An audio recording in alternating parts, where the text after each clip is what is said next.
Así que ahora, por favor, les pido un muy fuerte aplauso para recibir a quien es un gran amigo, un gran profesional, para mí, el economista más serio, por lo menos de mi país seguro, y creo que van a aprender mucho de él. Así que un fuerte aplauso para recibir, por favor, a Martín Redrado. Muchas gracias.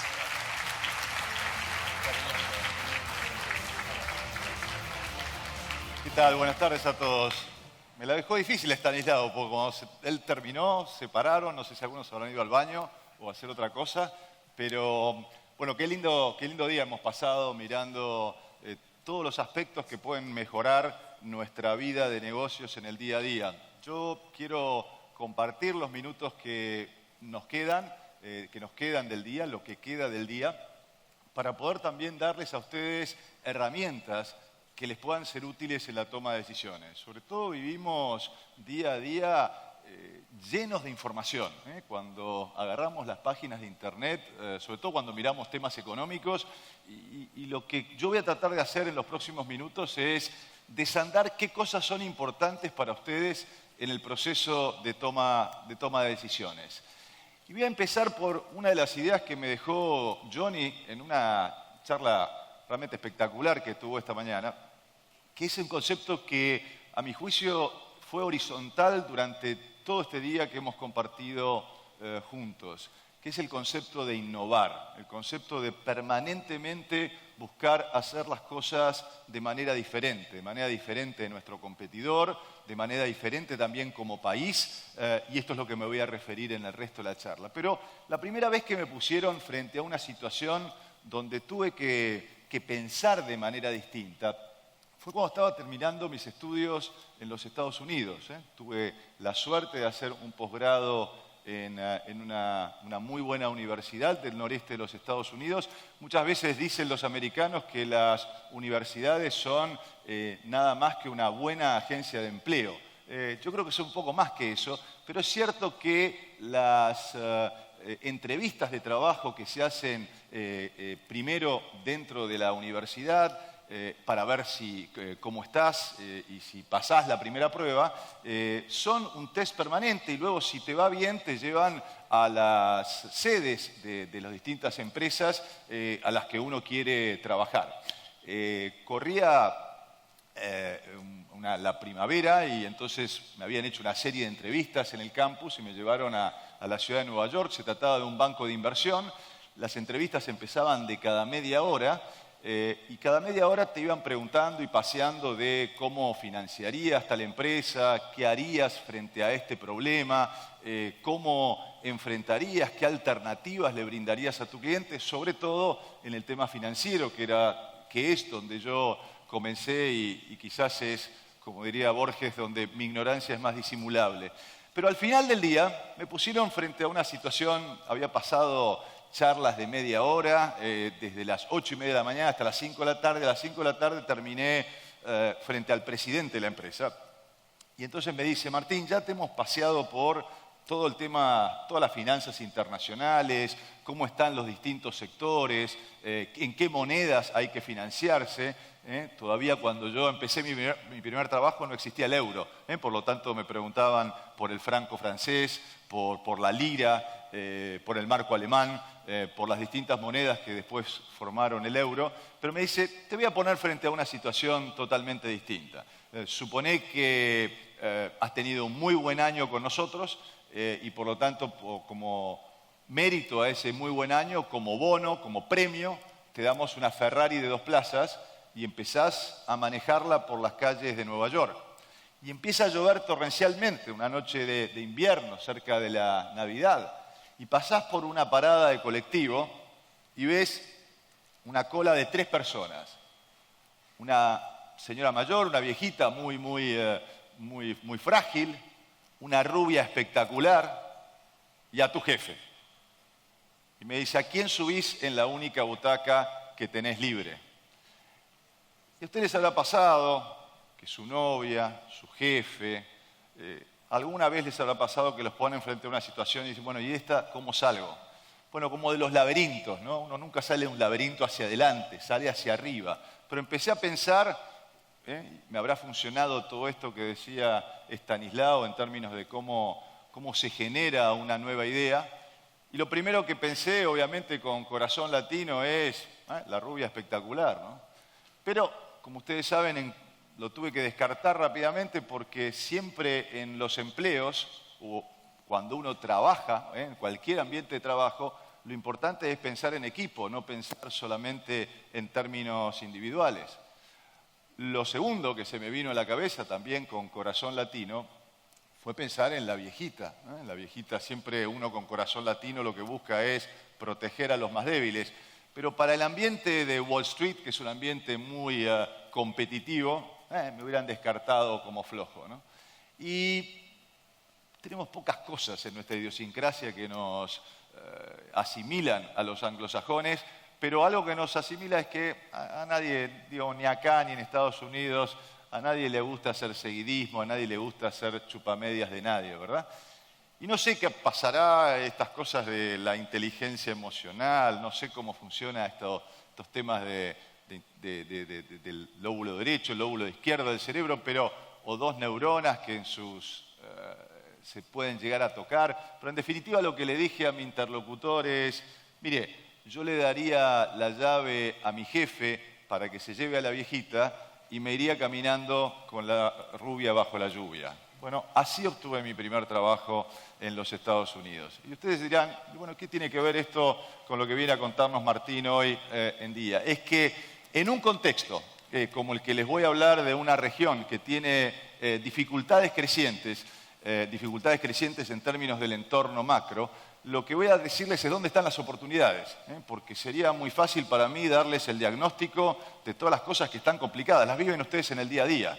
Las viven ustedes en el día a día, de los problemas de consumo, de los problemas de inversión, de los problemas en materia de exportaciones. Pero, ¿qué es lo que les puedo dar yo? Y pretendo ser su consultor de bolsillo en los próximos días, en los próximos días también, que me recuerden, ¿para qué les sirve esta charla?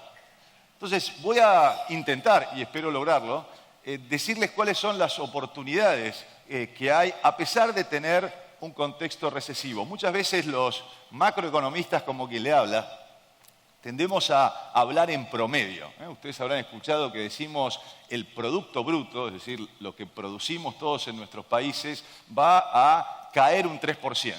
Y un momentito, la vida nuestra no es en promedio. Uno puede tener los pies en la heladera y la cabeza en el horno y decir que en promedio tengo 37 grados. Les aseguro que las distintas partes del cuerpo la están pasando bastante mal o de manera diferente. Y lo mismo ocurre con una economía. Por lo tanto, uno de los conceptos centrales que les voy a dejar en el día de hoy es, cuando uno mire a países, y no voy a hablar solamente de la Argentina, porque me gusta hablar de toda nuestra región, tenemos que ver cuáles son las oportunidades, porque aún en países donde en promedio el producto está cayendo, hay oportunidades específicas y a esas me voy a referir. Primero quería empezar por hablar de qué cosas son importantes. El mundo tiene muchísimas variables. Variables sociopolíticas, variables que hacen a la inmigración, variables que hacen a la calidad de vida. Yo voy a sintetizarles cuáles creo que son las dos variables que son importantes para nuestra región. Luego voy a mirar que cada país es distinto. No es lo mismo Brasil que Argentina, Perú que Chile, aún Uruguay, que tiene sin duda el impacto de Brasil y el impacto de Argentina, aún Uruguay puede generar su propio camino y su propia estrategia. Y después voy a terminar diciendo cuáles son dónde están los consumidores, dónde están las oportunidades de inversión, qué podemos hacer nosotros desde el sector privado. Porque sin duda podemos decir, y si quieren después en las preguntas les puedo decir qué es lo que haría como hacedor de políticas públicas. Pero en este momento ninguno de nosotros puede modificar las políticas de nuestros países, pero sí podemos modificar las cosas que hacemos en el día a día para que nos vaya mejor. Déjenme entonces comenzar por qué cosas son importantes hoy en el mundo. Bueno, fundamentalmente hoy lo que estamos viendo es un mundo de bajísimas tasas de interés. Quienes ya peinan algunas canas saben que en algún momento el costo del dinero en el mundo fue altísimo. Y ustedes ven allí en el primer gráfico las tasas de interés y la tasa de inflación, tanto sobre todo en los Estados Unidos, y también la tasa de desempleo. Un fenómeno central, a quienes hayan estudiado economía, si no, permítanme dejarles un concepto. Fíjense lo que es la tasa de desempleo, ¿no? Cada vez hay menos desempleo, sobre todo en los Estados Unidos. Y hay una relación que los economistas aprendemos cuando cursamos Economía 1, de un economista que la creó en 1954, se llamaba Phillips, y él dibujó una famosa curva que lo que marcaba era la relación entre desempleo e inflación. Y lo que nos decía es, cuanto menor desempleo hay, más tensión inflacionaria hay. ¿Por qué? ¿Cuál era el razonamiento? Si hay menor desempleo, sube el costo laboral, y al subir el costo laboral hay más presión inflacionaria. Eso era cierto en 1954, no es cierto ahora. Hoy pueden subir los costos laborales, y me estoy refiriendo a los Estados Unidos, pero el cambio tecnológico que tenemos en el día a día lo que hace es que esos costos laborales no terminen impactando en los costos totales. Me explico. Si un costo laboral se incrementa notablemente, muchas veces lo que ocurre es que una máquina reemplaza al hombre. ¿Eso genera una catástrofe en la humanidad? No, se generan nuevos tipos de empleo. Entonces, la clave es qué tipos de empleo se van a generar. Cuando empezábamos a anticipar esta tendencia, esta tensión entre la tecnología y el hombre, entre el desplazamiento que puede generar la tecnología en términos de la fuerza de trabajo, teníamos muchas preocupaciones en términos económicos. Sin embargo, lo que ocurre es, y este país es un gran ejemplo de eso, nos hemos movido hacia una economía de servicios. Cuando uno observa el fenómeno de Amazon, sin duda hay mucho de tecnología, pero también hay muchos trabajadores que están en los distintos depósitos de Amazon haciendo que los paquetes puedan llegar más rápido a cada uno de sus domicilios. O tenemos el fenómeno Uber, donde hay una cantidad de gente que está en la fuerza laboral y que antes no lo estaba, o que lo tiene como segundo o tercer trabajo. Los economistas ahora lo llamamos eso la uberización de la economía, cómo se transforma la economía en el sector servicios. Pero el primer punto central es que ha cambiado un paradigma. El que haya más incremento de costos salariales no significa que haya más inflación. Entonces, el mundo no tiene inflación, o tiene una inflación muy baja, salvo quizás algunas excepciones, como nuestro país, como mi país, como la Argentina, que espero que pronto lo pueda solucionar. Pues estamos hablando del mundo, con lo cual, el fenómeno central para nuestra América Latina, ¿qué quiere decir esto, Martín? ¿Para qué me estás explicando esto? ¿Qué tiene que ver la tasa de interés conmigo? Hay mucha plata dando vuelta en el mundo. Los economistas lo llamamos esto, hay mucha liquidez, como cuando hay mucha agua en un río. Esto significa que hay posibilidades de que haya más riego, es decir, que haya más capitales hacia nuestros países. Y si uno dice cuáles son las dos condiciones que hay que mirar para saber si a nuestra región le va bien o si a nuestra región le va mal, son dos. Primero, ¿cuál es el costo de la tasa de interés? Nuestros países, y aún dentro de esa heterogeneidad hay una característica o dos características centrales. Nuestra América del Sur depende del ingreso de capitales, es decir, cuán caro está la plata en el mundo, y si está barata la plata en el mundo significa que hay más posibilidades de que venga hacia nuestros países, hacia nuestros mercados, hacia nuestros productos, porque en definitiva se trata de financiar nuevos proyectos. De eso se trata las ideas.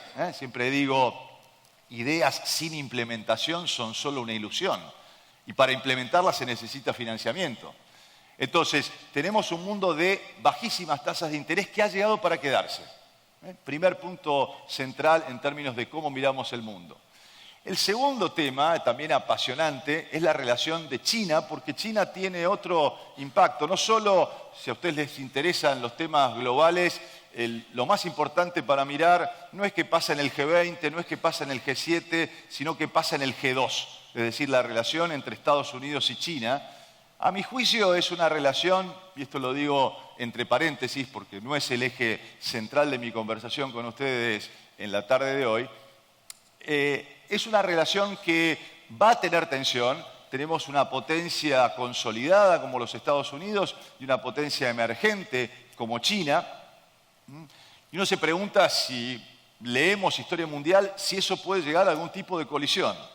A mi juicio no. Siempre si uno mira Me encanta leer historia, y creo que es una de las cosas que siempre nos da nuevas enseñanzas. Cuando uno analiza la historia china desde Confucio, 5.000 años, nunca fue una potencia expansionista. Siempre se miró como una potencia regional. A lo sumo alguna vez invadieron algunas islas en el mar de China, pero nunca se dedicaron a tener influencia más allá de su propio continente. Por lo tanto, algunos autores ahora hablan de una posible colisión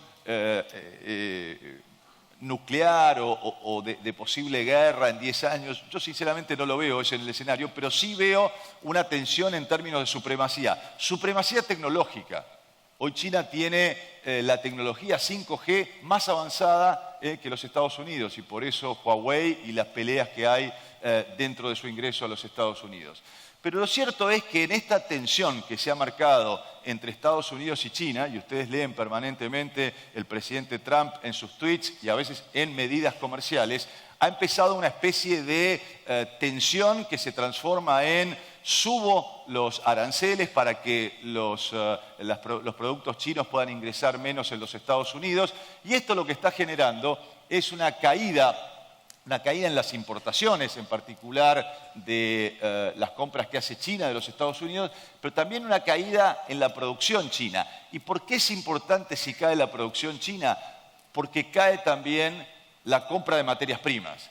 Y nuestra región depende de dos cosas, les dije: el ingreso de capitales y los precios de las materias primas. Si hay plata barata en el mundo y si hay precios de commodities o de buenos precios de materias primas, la región vuela. Ahora, el desafío que tenemos es cómo cuando uno de esos factores es adverso, como por ejemplo el precio de las materias primas. ¿Por qué? El precio de las materias primas, estamos en un contexto donde China, que es el principal comprador de materias primas, sobre todo de América Latina, pero también de África, bueno, está cayendo su producto y por lo tanto cae su demanda. Ahora, vean ustedes un fenómeno interesante. También en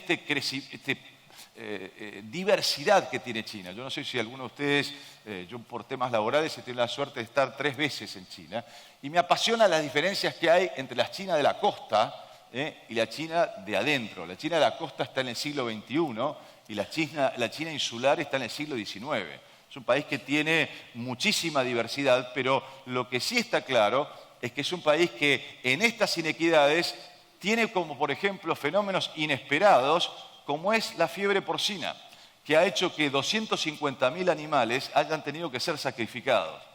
¿Eso es una crisis? Bueno, es una crisis si vendemos materias primas.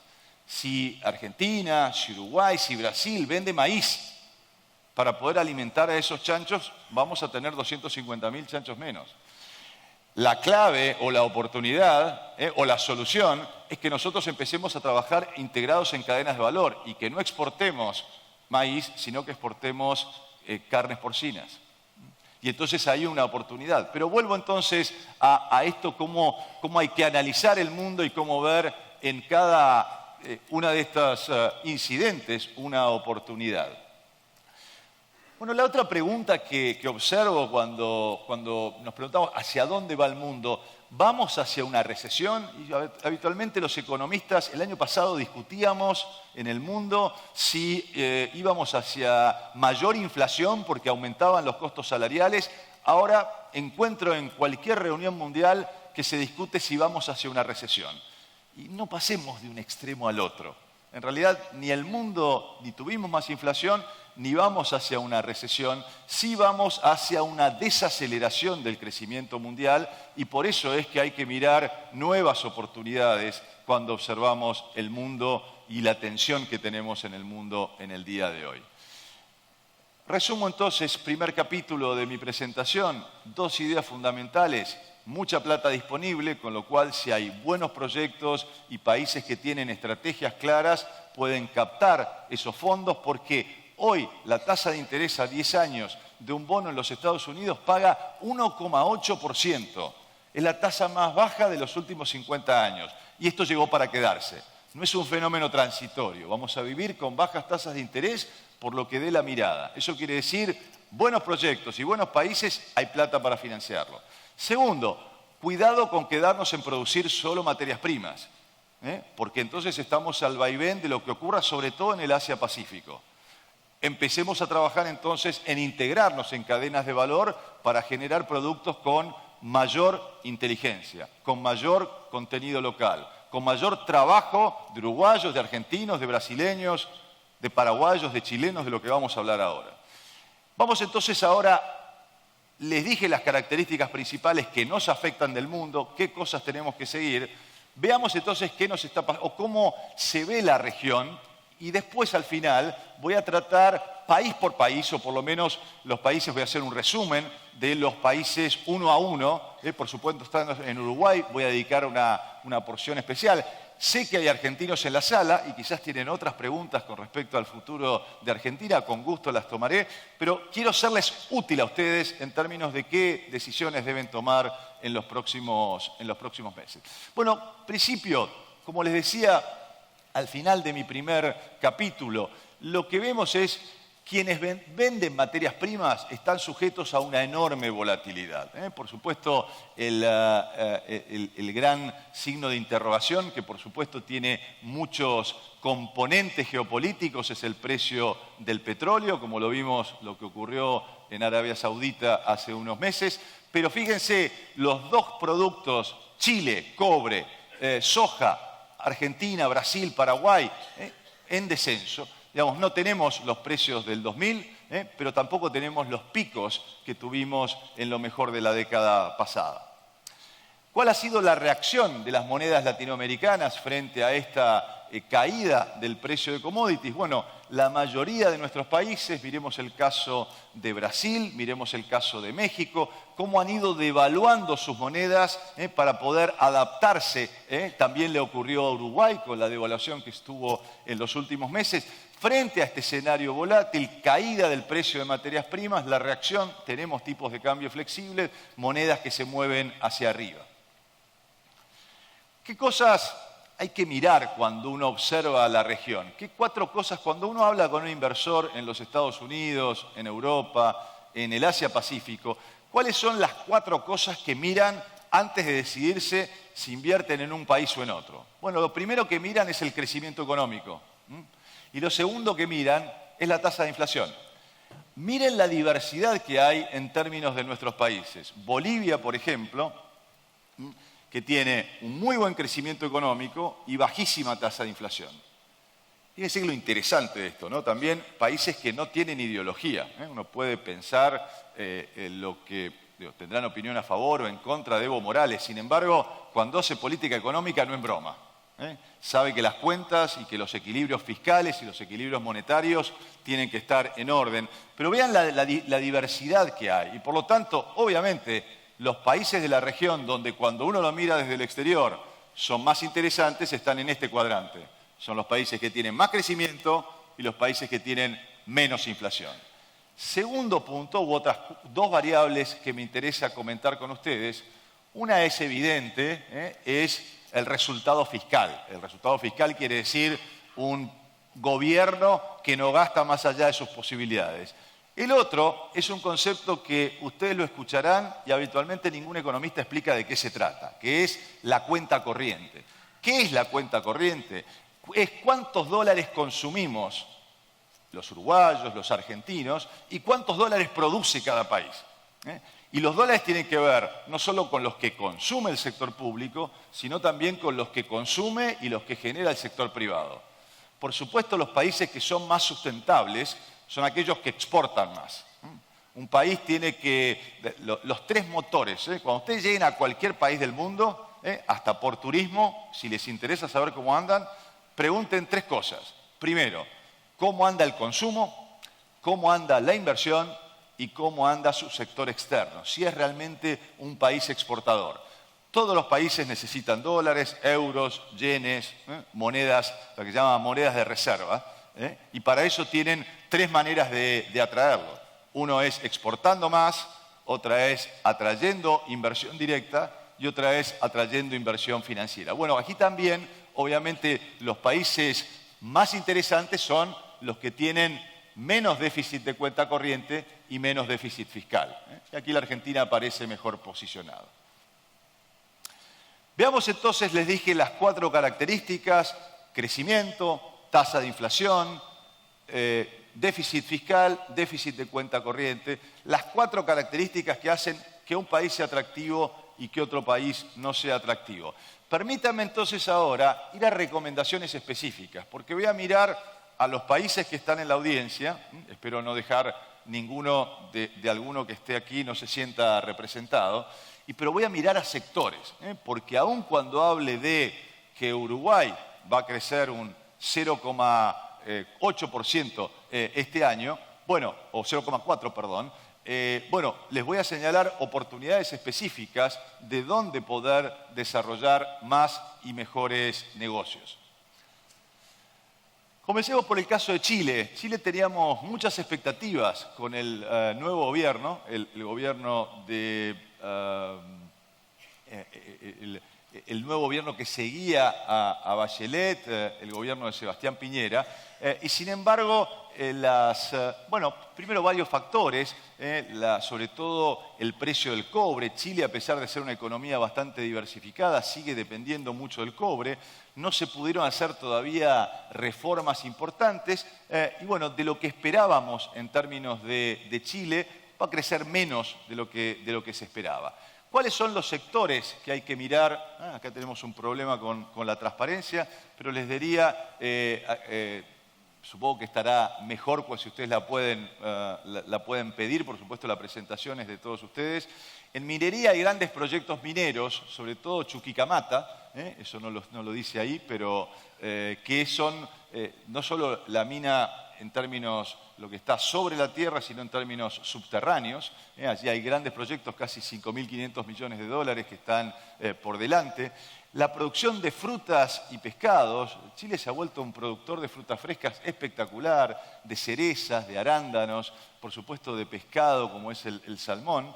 Y en particular también del sector servicios, es decir, ha logrado una economía sumamente diversificada. Por supuesto, la necesidad de invertir en infraestructura, pero si ustedes están mirando a Chile, allí son donde teníamos que estar mirando a estos 3 sectores. Es decir, a pesar de que Chile no va a tener un crecimiento importantísimo, sin duda, si ustedes están en estos 3 sectores o están invirtiendo en estos 3 sectores, podrán crecer al 6, 7, 8%, mientras otros van a crecer al 0 o al 1 o al 2%.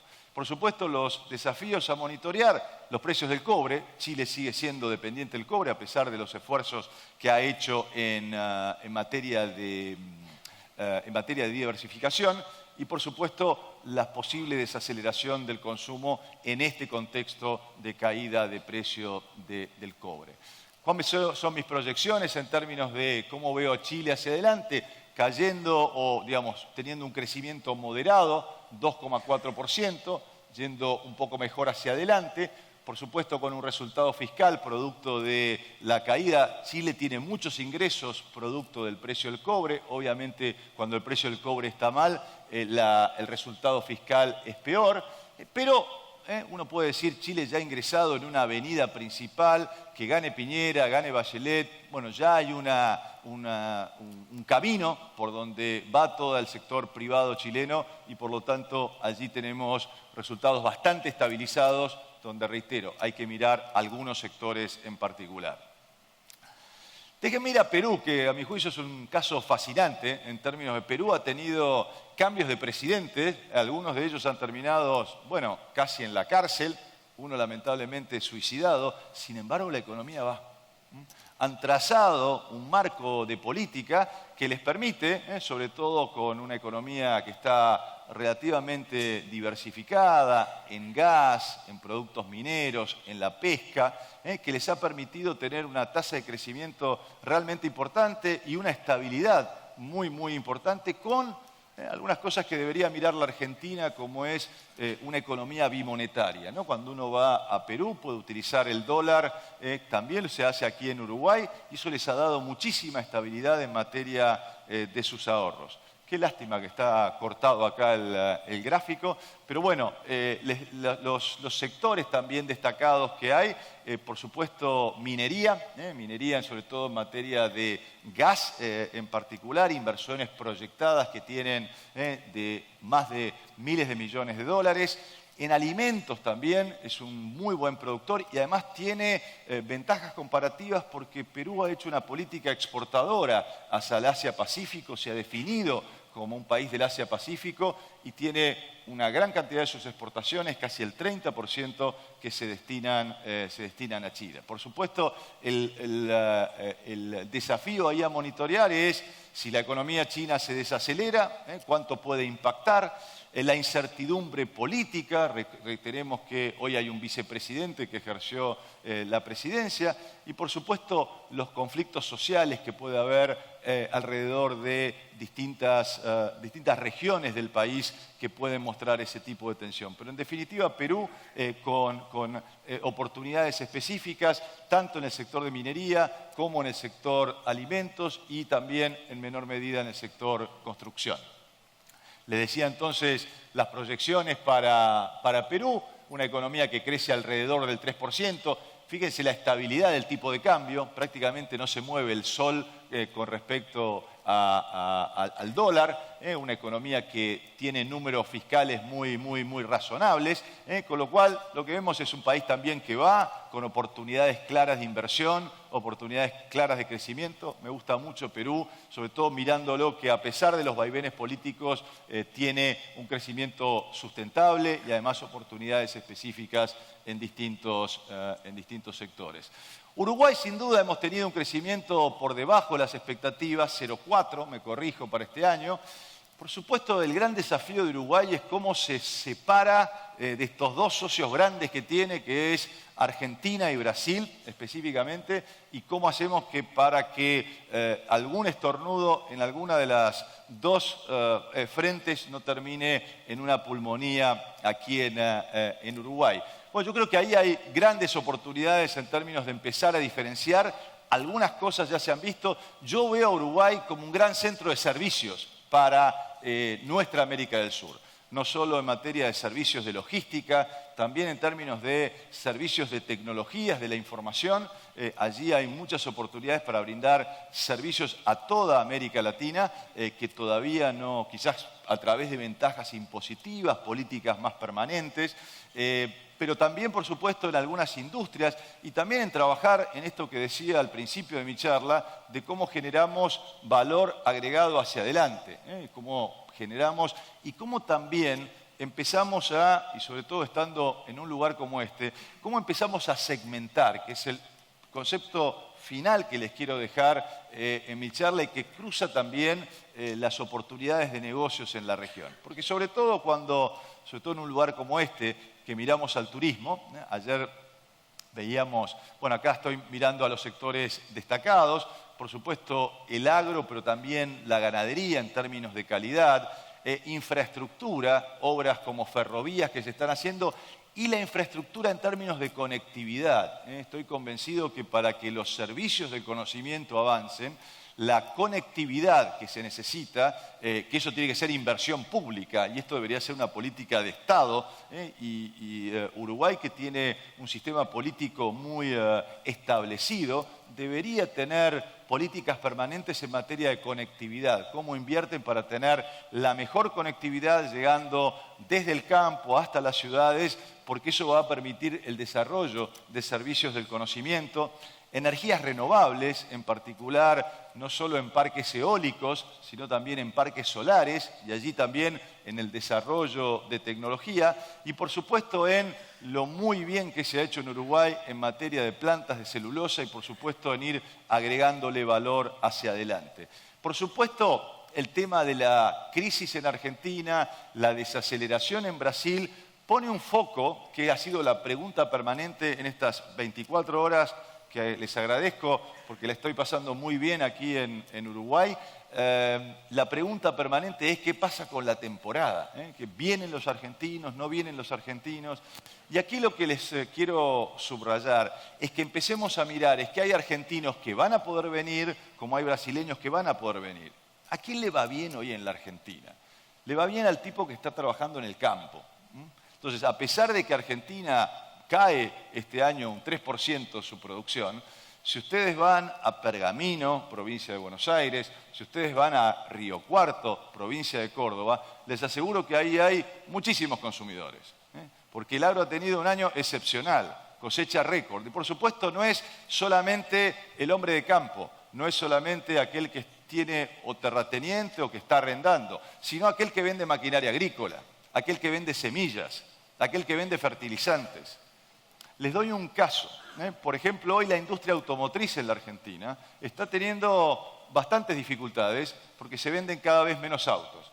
Sin embargo, un fabricante que a mí me sorprendió, también muestra cómo trabajan los japoneses, ¿no? En el año 2017, Japón tiene un programa por el cual invita a distintos referentes del mundo a que visiten su país y se entrevisten con sus pares. Probablemente en mi caso se hayan equivocado, pero el Ministerio de Relaciones Exteriores en octubre del 2017 me invitó por una semana y me reuní con el vicecanciller, con el presidente del Banco Central y con todos los directivos de las empresas que tienen actividad en la región y en particular en la Argentina. Me tocó un almuerzo muy agradable con el presidente de Toyota, un almuerzo muy frugal, austero. Hablamos del mundo y de repente en el medio de nuestro almuerzo me dice: ¿usted contra quién cree que compite la Toyota Hilux que producimos en Zárate, en la provincia de Buenos Aires? Y realmente no tenía la menor idea. Y lo que se me ocurrió de movida es, bueno, debe ser contra la Ford Ranger, contra la Volkswagen Amarok. Y le dije, probablemente contra la Ranger, contra la Amarok.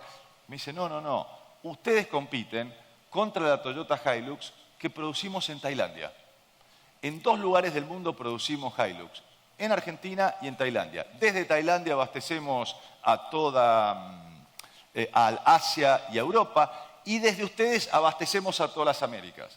También es cierto que nosotros Argentina tiene acuerdo de libre comercio hasta México, y por lo tanto desde allí, y me dice, ¿sabe por qué producimos en la Argentina? Porque lo primero que hace un hombre o una mujer de campo cuando le va bien es cambiar la pick-up.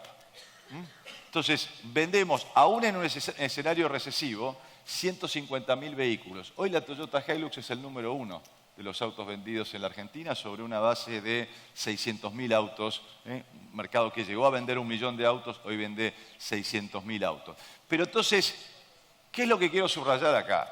Aún dentro de un sector que le va mal, hay subsectores a los que le va bien.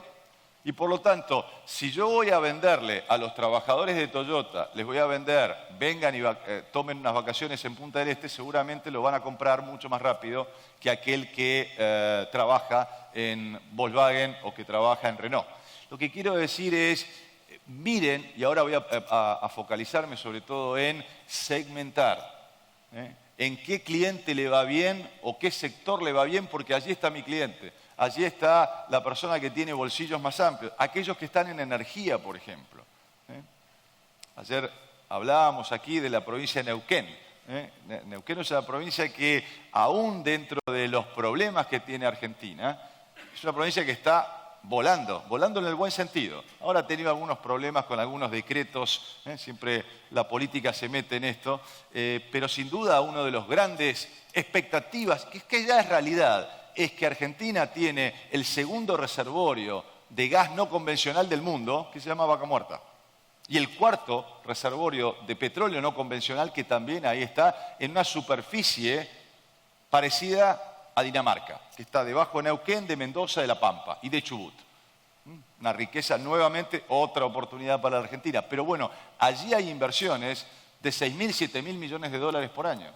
Y entonces me toca dar este tipo de charlas también, he dado una hace poco en Neuquén, y les aseguro que desde que tomé el taxi, cuando me bajé del avión, hasta cuando salí a comer algo, hasta cuando fui a un kiosco, me gusta hablar, palpar la energía de cada lugar a donde voy, todo el mundo estaba contento. Con lo cual, digo, allí están sus consumidores. Con lo cual, si uno hace un producto turístico exclusivamente para el ciudadano de la ciudad de Buenos Aires o del conurbano, bueno, probablemente tenga dificultades. Y me impresiona acá la diversidad de cosas que empieza a haber. Este verano visité con mi familia Garzón, y toda la gastronomía, la vitivinicultura, lo que se han hecho en esa bodega. Bueno, recién salía del hotel y veía a alguien que venía con la bolsita de garzón. Digo, bueno, están haciendo tours de vinos para que la gente pueda visitar esto. Estas son las cosas diferentes que tenemos que pensar. Entonces, no busquen solo al turista típico de Argentina, sino busquen a esos distintos segmentos, porque, bueno, he mencionado las industrias que estoy convencido que le va a ir bien, que por supuesto es el agro, la ganadería, pensar por supuesto en integrar cadenas de valor, la infraestructura, eso depende más del gobierno, la conectividad, las energías renovables, pero también en el turismo pensemos en segmentar a nuestro cliente. Les decía las perspectivas económicas, entonces para Uruguay un crecimiento moderado, pero reitero, lo importante es que algunos sectores podrán crecer 6-7% y otros sectores menos 2%. La clave para todos nosotros es vender, generar negocios en aquellos sectores que están de manera mucho más positiva de aquellos que no lo están. Ser selectivos es otro de los, no sé si diría consejos, si me permito, es otro de las recomendaciones, reflexiones que les quiero dejar esta tarde compartiéndola con ustedes. Vamos, por supuesto, a Brasil, el otro grande de la región, y uno de los países sin duda clave para todos nosotros. Bueno, Brasil anda, para decirlo en portugués, devagar, despacito, como diría la canción, ¿no? O el tema. La salida de la recesión que ha tenido, sin duda lo que está mostrando es dificultades. Y un Brasil que va a crecer menos del 1% este año y que va a crecer un 2% bien por debajo de su potencial. Sin embargo, hay un test que es central. Bueno, acá están también las oportunidades, gasoductos que se están realizando, el turismo, la diversidad, las telecomunicaciones, la agricultura, la ganadería, 4 sectores claves en términos de crecimiento. Lo que ustedes tienen que mirar a Brasil para ver si va a salir con mucho más fuerza o no, es fundamentalmente la reforma previsional. ¿Por qué? Y va sin duda a marcar un tema para la región. ¿Por qué es importante la reforma previsional? Porque Brasil tiene la edad jubilatoria más baja de América Latina. 52 años. 52 años es la edad promedio y tenemos un lindo problema que resolver, que es que vivimos más. Y por lo tanto, este es un tema que vamos a tener que enfrentar en todas nuestras sociedades. La edad promedio en nuestros países, Uruguay, Argentina, era 72 años, ahora es 76 años, y por lo tanto tenemos el buen problema de tener que financiar. Bueno, Brasil, si no hacía esta reforma previsional, ¿qué es lo que hay que mirar? Digo, de Brasil le van a llegar muchas noticias. Si hace la reforma previsional, se va a generar un ahorro, porque además han hecho una cosa muy importante, han hecho que la edad jubilatoria sea móvil. Si se aprueba la ley, van a ir moviendo, no van a tener que cambiar la ley a medida que aumente la expectativa de vida, sino que lo que van a hacer es, si la Organización Panamericana de la Salud aumentó la expectativa de vida, automáticamente entonces aumenta la edad de jubilación, con lo cual le da muchísima flexibilidad para adaptarse a los cambios. Eso es lo que hay que mirar en Brasil hacia adelante en términos de si puede llegar a crecer más del 2% que proyectamos hacia el año que viene. Acá están las proyecciones. Por suerte, un tipo de cambio que esto también impacta en Uruguay, bastante estable, en alrededor de 4 reales por dólar. Esto sin duda también se debe a buen ingreso de capitales, un crecimiento moderado. Y llegamos a la Argentina. Bueno, Argentina está en proceso recesivo. Indudablemente, después de la devaluación, lo que tuvo es una caída del salario real realmente muy importante. Miren la curva de cómo avanza salarios y cómo avanza la inflación. Todo este espacio es la pérdida de poder adquisitivo que hemos tenido los ciudadanos en nuestro país. Sin embargo, quiero marcar dónde están las oportunidades y dónde están los clientes también de Argentina, sobre todo cuando lo estamos mirando de Uruguay. Mencionaba el caso como una oportunidad, pero algo para Uruguay, que es tecnologías de la información, que ya es una realidad en la Argentina. Si ustedes visitan el distrito tecnológico en Parque Patricios, en el sur de la ciudad de Buenos Aires, se encuentran una cantidad de nuevas empresas, grandes, pequeñas y medianas, donde hay millennials de 30 años que están ganando cada vez más dinero. Y que tienen nuevas posibilidades de crecimiento y que además esas empresas tienen muchas dificultades para retenerlo. Les doy un caso, cliente mío, Accenture, que es una empresa que produce servicios de administración, servicios financieros para empresas que están en la Argentina y que están en toda América Latina. Servicios de control de gestión, servicios informáticos a empresas multilatinas o empresas multinacionales que están en toda América Latina. Y tienen también, y allí entonces me tocó dar una charla hace una semana, 18.000 metros cuadrados han inaugurado hace 2 meses, plantas que tienen todas abiertas, probablemente el doble que estos son cada una de estas plantas, todas con sus puestos de trabajo. Me llamó la atención un detalle que no había visto en ninguna empresa. Unas orejas electrónicas que marca en verde, en amarillo, en colorado, el volumen que hay en la sala. Si alguien está hablando muy fuerte, se va a colorado, con lo cual también genera un ambiente de trabajo saludable. Bueno, esos chicos rotan de manera permanente, ahí están consumidores de ustedes. Se mencionaba esta mañana, ya no es más YPF la primera empresa de la Argentina, es Mercado Libre. Y allí también tenemos una cantidad de chicos que están ganando bien, que están consumiendo, que pueden venir de vacaciones a Punta del Este. Hay que brindarles los servicios y también hay que estudiar los gustos que tienen para ver qué producto les puedo vender. Les decía, en el caso de una empresa grande, me tocó hace muy poco, también en Parque Los Patricios, en la avenida Boedo, dar una charla para una empresa pequeña, se llama VU, si tienen tiempo, googleenla, VU, 30 chicos, un espacio que sería un cuarto de esto, todos puestos de trabajo, me pidieron que les diera una charla de cómo iba la Argentina, cómo veía la industria, todos hackers los chicos, que hacían ciberseguridad, un tema fenomenal para el futuro. ¿Y qué le estaban vendiendo? Paredes o firewalls para que no pudieran invadir los bancos. Imagínense qué importante es la ciberseguridad para los bancos. Que no nos invadan nuestras cuentas, que no se muevan inadvertidamente los fondos o los ahorros nuestros de un lado para otro. Y en este momento de crisis en la Argentina, hace 2 semanas, estaban levantando fondos en el mundo por 15 millones de dólares. Todos chicos menores de 30 años. Entonces, oportunidades no solo para grandes empresas como Accenture, como Globant, como Prisma, que también es uno de los dueños de esta propiedad, de Enjoy, de un fondo de inversión, que lo que hace es procesamiento de pagos, es la ex tarjeta Visa. Lo que hizo el Banco Central es forzar a los bancos a que vendieran Visa a una nueva empresa que hace procesamiento de pago. Otro fenómeno también que vamos a tener, ir a la billetera electrónica. Otro fenómeno que nos va a dar muchísimas aplicaciones y muchísimos nuevos empleos.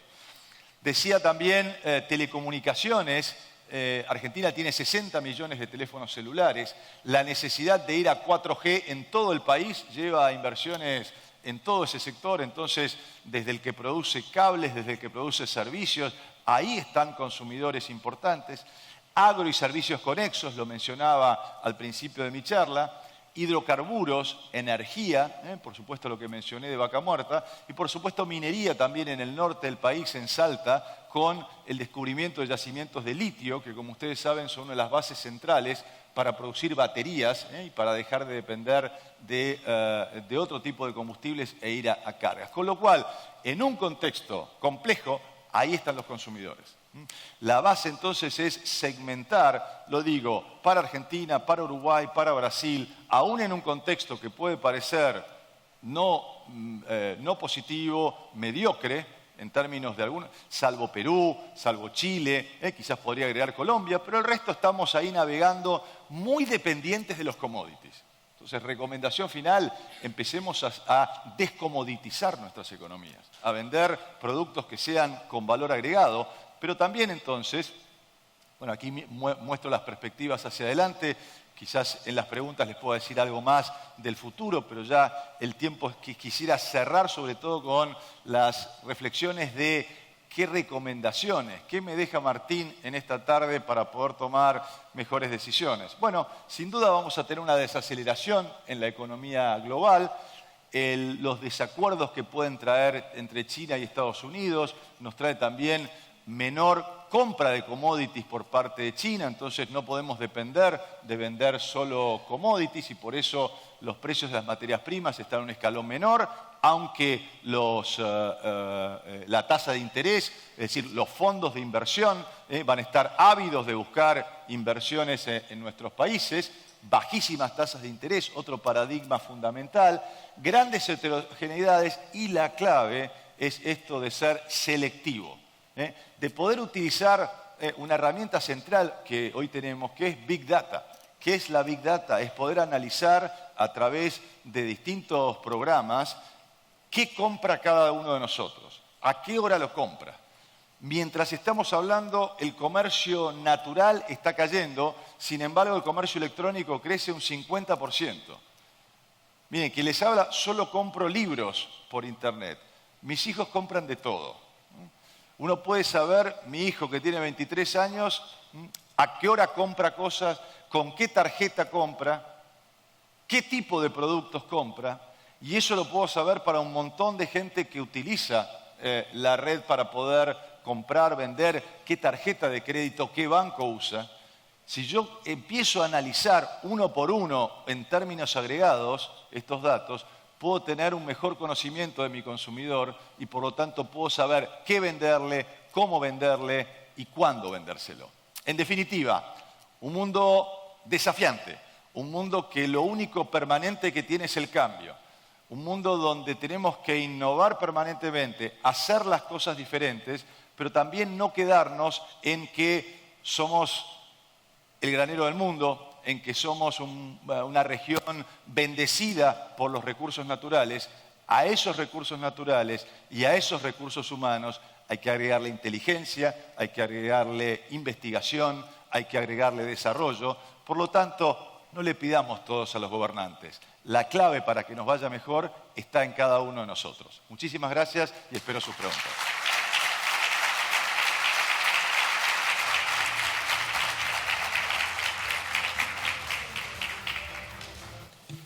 Muchas gracias, Martín. Como estamos un poco apretados, me pidieron que hiciera una pregunta, así que voy a ir directo al grano. Hoy Jonathan nos contaba un poco la historia, la fábula de una familia que vivía en la pobreza, subsistiendo de una vaca que les daba todo lo que precisaban, hasta que un día esa vaca muere, la vaca la matan, pero ellos piensan que se suicida, y esa crisis existencial los obliga a cambiar su manera de vida y a prosperar en buena medida. En nuestros países, prácticamente cada 10, 15 años se nos suicida la vaca. Y sin embargo, como que nunca hacemos ese clic. Nunca tomamos las medidas necesarias como para cambiar lo que estamos haciendo mal.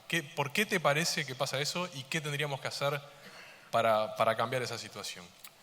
Si uno tuviera que resumir por qué nos pasa lo que nos pasa, a riesgo de ser simplificador, es que no somos capaces de producir todos los dólares que necesitamos. Entonces, siempre estamos dependiendo de dólares financieros.